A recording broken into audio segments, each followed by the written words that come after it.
মানুষ যত ওপরে উঠবে সে তত বিনয়ী হয়, ঠিক না? যেই গাছের মধ্যে ফল বেশি ধরে ওই গাছ কি উপরের দিকে ওঠে না কিছুটা নিচের দিকে ঝুঁকে যায়? নিচে ঝুঁকে যায়। দেখবেন বর্তমান সময়ে গাছের মধ্যে আম আছে, যেই গাছে যত বেশি আম তার ডালগুলা তত নিচে। আর দেখবেন ওই যে বালিশ বানানো হয়, ভিতরে শিমুল তুলা দেওয়া হয়, একেবারে পাতলা শিমুল, যত গাছের বয়স হয় গাছের আগাগুলি তত উপরে ওঠে, এটার কোনো মূল্য নাই। কিন্তু ফলের যেই মূল্য, তুলার কি এক মূল্য নাই? হযরতে আবু বকর রাদিয়াল্লাহু তাআলা আনহুর দিকে তাকায়া সবাই এই চিন্তা করতেন, তার মর্যাদা এত বেশি কেন? বিশ্বনবী কেন তাকে এত বেশি ভালোবাসবেন? আল্লাহ কেন তাকে এত বেশি ভালোবাসবেন?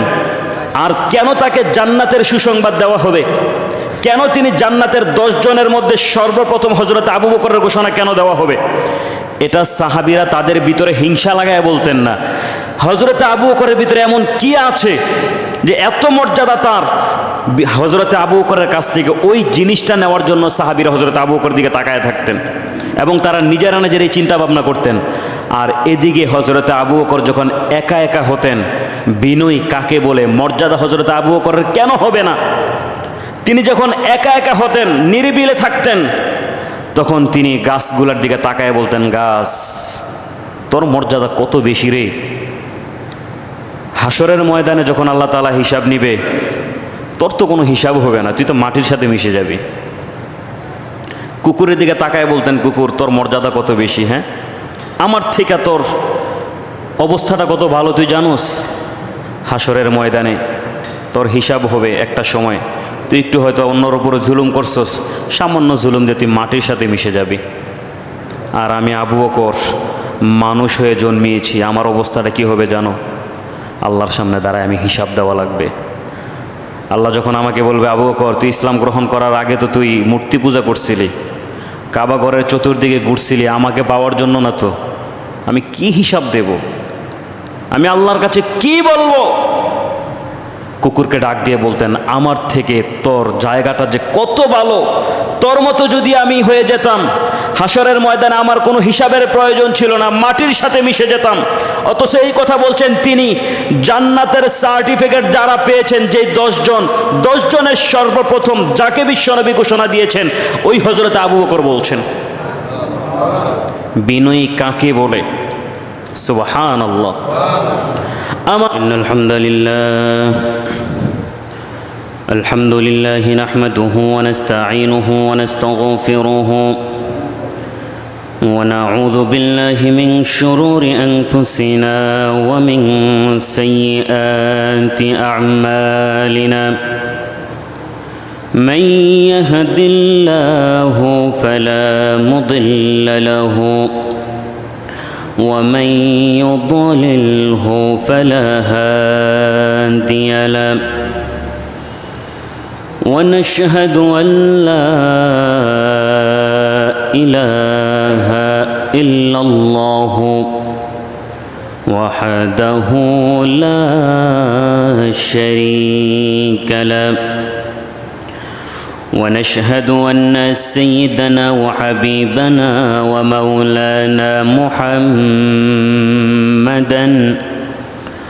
عبد الله ورسوله الذي أرسله بالحق بشيرا ونذيرا وداعيا إلى الله بإذنه وسراجا منيرا.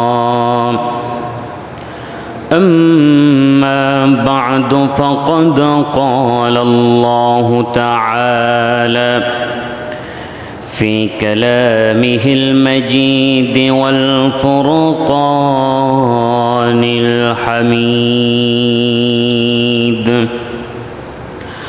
সবাই পড়ুন আউযু বিল্লাহি মিনাশ শাইতানির রাজীম.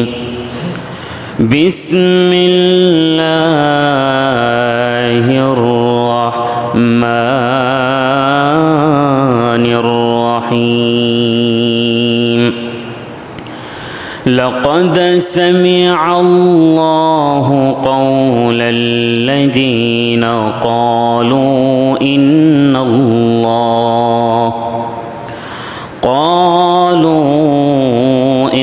الله فقير ونحن أغنياء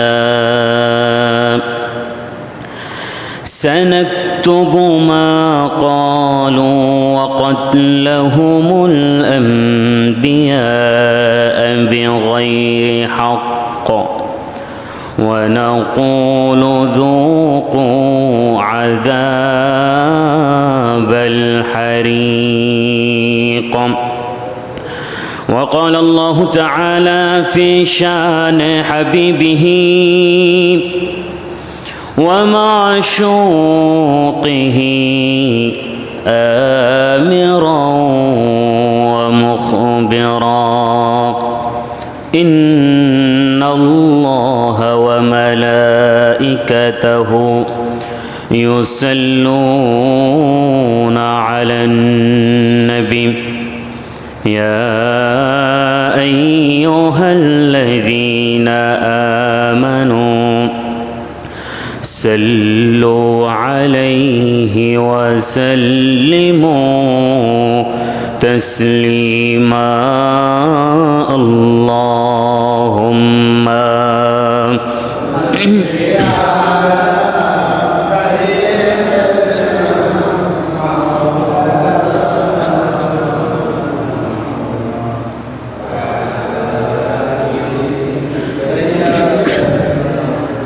مولانا بلغ العلا بكماله كشف الدجى بجماله حسنت جميع خصاله صلوا عليه اللهم صل وسلم وبارك عليه আল্লাহ রাব্বুল আলামিনের দরবারে আমরা সকলে একবার শুকরিয়া আদায় করে বলি আলহামদুলিল্লাহ। আজকে আমার আলোচনার বিষয় হচ্ছে হযরতে আবু বকর সিদ্দিক রাদিয়াল্লাহু তাআলা আনহুর শান এবং মান। আল্লাহ তাআলা হযরতে আবু বকরের মর্যাদা কত বেশি বাড়িয়েছেন, তিনি পৃথিবীর মধ্যে কি দৃষ্টান্ত রেখে গিয়েছেন। বিশ্বনবী মুহাম্মদুর রাসূলুল্লাহ সাল্লাল্লাহু আলাইহি ওয়াসাল্লামের জন্য তিনি কতটুকু করে গিয়েছেন। আল্লাহ রাব্বুল আলামিন হযরতে আবু বকরের ব্যাপারে পবিত্র কোরআনুল কারীমের মধ্যে কয়েকটি আয়াত নাজিল করেছেন তার নিজের সম্মান সম্পর্কে। এর মধ্যে একটি আয়াত এমন ছিল যেই জায়গার মধ্যে আল্লাহ তাআলা হযরতে আবু বকর তিনি যেই কথাটা বলছেন, ওই কথাটা যে বাস্তব সত্য কথা বলছেন, ওটা প্রমাণ করার জন্য আল্লাহ তাআলা কোরআনের আয়াত নাজিল করেছেন। শুধুমাত্র কোরআনের আয়াত নাজিল করলে বলা যেত যাক অন্যান্য সাহাবীদের ব্যাপারেও তো নাজিল করা হয়েছে, হযরত আবু বকরের ব্যাপারেও নাজিল হয়েছে, একই হয়ে যেত। আল্লাহ তাআলা যখন হযরতে আবু বকরের ব্যাপারে কোরআন শরীফের আয়াত নাজিল করেছেন, তখন আল্লাহ তাআলা শপথ করে তাকিদ দিয়ে কোরআনের আয়াতটা নাজিল করেছেন। সুবহানাল্লাহ। দেখেন বিশ্বনবী মুহাম্মদুর রাসূলুল্লাহ সাল্লাল্লাহু আলাইহি ওয়াসাল্লাম ইসলামের প্রথম যুগে যখন তিনি ইসলামের দাওয়াত দেওয়া শুরু করলেন, একেবারে প্রথম যুগের প্রথম সাহাবীদের মধ্যে একজন হচ্ছেন হযরতে আবু বকর সিদ্দিক রাদিয়াল্লাহু আনহু। বয়সের দিক থেকে হযরতে আবু বকর বিশ্বনবী থেকে 2.5 বছরের ছোট। কত বছরের? 2.5 বছরের ছোট। তিনি মক্কার মধ্যে একজন সম্ভ্রান্ত পরিবারের একজন সচ্ছল ব্যক্তি ছিলেন। গোটা মক্কার মধ্যে যদি গণায় 5 জন ধনী ব্যক্তি গণনা করা হতো, তার মধ্যে একজন ছিলেন হযরতে আবু বকর রাদিয়াল্লাহু আনহু। তো হযরতে আবু বকর রাদিয়াল্লাহু তাআলা আনহু এত ধনী থাকার পরে একটা সময় তিনি যখন দুনিয়া থেকে বিদায় নেন, সামান্য কিছু পরিমাণে দেনার তার বালিশের নিচে পড়েছিল। চিন্তা করা যায়, যে মানুষটা কুরাইশ মক্কার মধ্যে সবচাইতে ধনী 10 জনের মধ্যে একজন। দেখেন না, আমাদের সমাজের মধ্যে তাকান, কেউ যদি 10টা গড়ের মধ্যে একটা গড় যদি সে ধনী ব্যক্তি হয়, তখন সে চিন্তা করে না এলাকার মধ্যে সবচাইতে ধনী হব আমি। এলাকার মধ্যে যখন সে সবচাইতে ধনী হয়ে যায়, তখন বলে না আমি পৌরসভার মধ্যে সবচাইতে ধনী হতে চাই।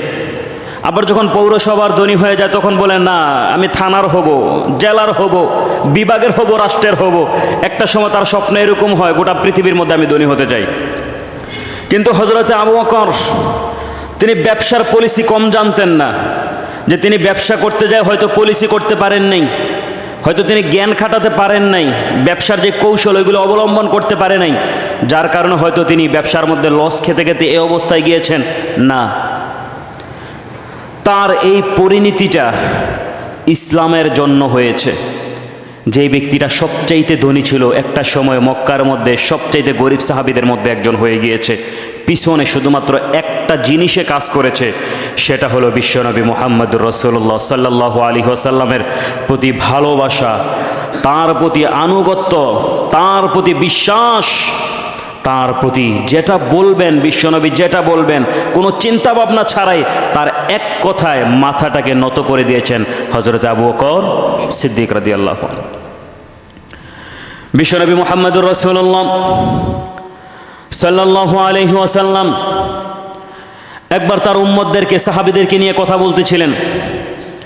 এমন সময় তিনি বললেন, হযরতে আবু বকরের মর্যাদা এত বেশি, প্রত্যেক নবীর তার উম্মতের মধ্য থেকে আল্লাহ তাআলা একজনকে বাছাই করে নেয়, যে ব্যক্তির মর্যাদাটা ওই নবীর পরেই হবে। আমার উম্মতের মধ্যে যত মানুষ, যত উম্মত পৃথিবীর মধ্যে আসবে আর যাবে, তার মধ্য থেকে আল্লাহ তাআলা হযরতে আবু বকরকে আমার উম্মতের মধ্যে সবচাইতে বেশি শ্রেষ্ঠত্ব দান করেছে। বলুন সুবহানাল্লাহ। তিনি অতটুকু বলে ক্ষান্ত হন নাই। হযরতে আবু বকরের ব্যাপারে তিনি বলছেন, আল্লাহ তাআলা পৃথিবীর মধ্যে যত নবী এবং রাসূল পৃথিবীর মধ্যে পাঠিয়েছেন, তারপরে সবচাইতে বেশি মর্যাদা যার, তিনি হলেন হযরতে আবু বকর সিদ্দিক রাদিয়াল্লাহু আনহু।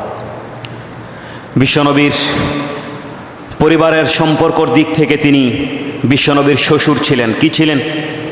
জোরে বলেন, কি ছিলেন? শ্বশুর ছিলেন। বিশ্বনবীর কাছ থেকে কয় বছরের ছোট ছিলেন? 2.5 বছরের ছোট ছিলেন। তো বিশ্বনবী সাল্লাল্লাহু আলাইহি ওয়াসাল্লাম হযরতে আবু বকরের কথাগুলি তখনই বলেছেন যখন শ্রেষ্ঠত্বের মর্যাদার কথা বলা হয়েছে উম্মতের মধ্যে। কে শ্রেষ্ঠ হবে, কার মর্যাদা বেশি, কার সম্মান আল্লাহর কাছে বেশি হবে, এই কথাগুলি যখন বিশ্বনবী সাহাবীদের কাছে বলেছেন, উম্মতের কাছে বলেছেন, তখন তিনি সর্বপ্রথম যেই সাহাবীর নাম নিয়েছেন তিনি হলেন হযরতে আবু বকর সিদ্দিক রাদিয়াল্লাহু আনহু। এই তো পৃথিবীর মধ্যে বিশ্বনবী তার মর্যাদার কথা এমন বললেন, আসমানের মধ্যেও হযরতে আবু বকরের মর্যাদা অনেক বেশি বাড়ায় দিয়েছেন কে? জোরে বলেন। সাহাবীরা হযরতে আবু বকর রাদিয়াল্লাহু তাআলা আনহুর দিকে তাকায়া তাকায়া মাঝে মাঝে তারা বলতো, হযরতে আবু বকরের মধ্যে এমন কি আছে যে আবু বকরকে বিশ্বনবী এত ভালোবাসে, ফেরেশতারা ভালোবাসে, হাসরের ময়দানে সবচাইতে বেশি মর্যাদার কথা তার ব্যাপারে বলা হয়েছে, আল্লাহ তাকে পছন্দ করে, এমন কি আছে হযরতে আবু বকরের কাছে? সাহাবীরা হযরতে আবু বকরের চেহারার দিকে তাকাতেন, তাকায় তাকায় বলতেন, নিজে নিজে চিন্তা করতেন এমন কি আছে তার ভিতরে। দেখেন, মানুষ যত ওপরে উঠবে সে তত বিনয়ী হয়, ঠিক না? যেই গাছের মধ্যে ফল বেশি ধরে ওই গাছ কি উপরের দিকে ওঠে না কিছুটা নিচের দিকে ঝুঁকে যায়? নিচে ঝুঁকে যায়। দেখবেন বর্তমান সময়ে গাছের মধ্যে আম আছে, যেই গাছে যত বেশি আম তার ডালগুলা তত নিচে। আর দেখবেন ওই যে বালিশ বানানো হয়, ভিতরে শিমুল তুলা দেওয়া হয়, একেবারে পাতলা শিমুল, যত গাছের বয়স হয় গাছের আগাগুলি তত উপরে ওঠে, এটার কোনো মূল্য নাই। কিন্তু ফলের যেই মূল্য, তুলার কি এক মূল্য নাই? হযরতে আবু বকর রাদিয়াল্লাহু তাআলা আনহুর দিকে তাকায়া সবাই এই চিন্তা করতেন, তার মর্যাদা এত বেশি কেন? বিশ্বনবী কেন তাকে এত বেশি ভালোবাসবেন? আল্লাহ কেন তাকে এত বেশি ভালোবাসবেন? আর কেন তাকে জান্নাতের সুসংবাদ দেওয়া হবে? কেন তিনি জান্নাতের 10 জনের মধ্যে সর্বপ্রথম হযরতে আবু বকরের ঘোষণা কেন দেওয়া হবে? এটা সাহাবীরা তাদের ভিতরে হিংসা লাগায় বলতেন না। হযরতে আবু বকরের ভিতরে এমন কি আছে যে এত মর্যাদা তার, হযরতে আবু বকরের কাছ থেকে ওই জিনিসটা নেওয়ার জন্য সাহাবীরা হযরতে আবু বকরের দিকে তাকায় থাকতেন এবং তারা নিজেরা নিজেরাই চিন্তা ভাবনা করতেন। আর এদিকে হযরতে আবু বকর যখন একা একা হতেন, বিনয় কাকে বলে, মর্যাদা হযরতে আবু বকরের কেন হবে না? তিনি যখন একা একা হতেন, নিরিবিলে থাকতেন, তখন তিনি গাছগুলোর দিকে তাকায় বলতেন, গাছ তোর মর্যাদা কত বেশি রে।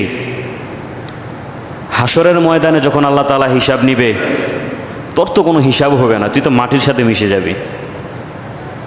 কুকুরের দিকে তাকায় বলতেন, কুকুর তোর মর্যাদা কত বেশি, হ্যাঁ আমার থেকে তোর অবস্থাটা কত ভালো তুই জানোস। হাসরের ময়দানে তোর হিসাব হবে একটা সময়, তুই একটু হয়তো অন্যর উপরে জুলুম করছস, সামান্য জুলুম দিয়ে তুই মাটির সাথে মিশে যাবি। আর আমি আবু বকর মানুষ হয়ে জন্মিয়েছি, আমার অবস্থাটা কি হবে জানো? আল্লাহর সামনে দাঁড়ায় আমি হিসাব দেওয়া লাগবে। আল্লাহ যখন আমাকে বলবে, আবু বকর তুই ইসলাম গ্রহণ করার আগে তো তুই মূর্তি পূজা করছিলি, কাবা ঘরের চতুর্দিকে ঘুরছিলি, আমাকে পাওয়ার জন্য না, তো আমি কি হিসাব দেব? আমি আল্লাহর কাছে কি বলবো? কুকুরকে ডাক দিয়ে বলতেন, আমার থেকে তোর জায়গাটা যে কত ভালো, তোর মতো যদি আমি হয়ে যেতাম, হাসরের ময়দানে আমার কোনো হিসাবের প্রয়োজন ছিল না, মাটির সাথে মিশে যেতাম। অথচ এই কথা বলছেন তিনি, জান্নাতের সার্টিফিকেট যারা পেয়েছেন, যে 10 জনের সর্বপ্রথম যাকে বিশ্বনবী ঘোষণা দিয়েছেন, ওই হযরত আবু বকর বলছেন। বিনয়ী কাকে বলে? সুবহানাল্লাহ। আমার উম্মতের জন্য তিনি চিন্তা করলেন। যখনই তার উম্মতকে নিয়ে তিনি চোখের পানি ছেড়ে দিলেন, ওই সময় হযরত আবু বকর তার আমল নিয়ে হাজির হয়েছে, ওই সময় তার সম্পদ নিয়ে হাজির হয়েছে, ওই সময় হযরত আবু বকর তার জান নিয়ে হাজির হয়েছে। বলছেন, রাসূলুল্লাহ আপনি বলেন, সম্পদ লাগবে, আমার সম্পদ রয়েছে, জীবন যদি লাগে আমার জীবন রয়েছে, যদি আমলের কথা বলেন আমার আমল রয়েছে, তারপর আমি আপনার চেহারা বেজার দেখতে চাই না। সুবহানাল্লাহ।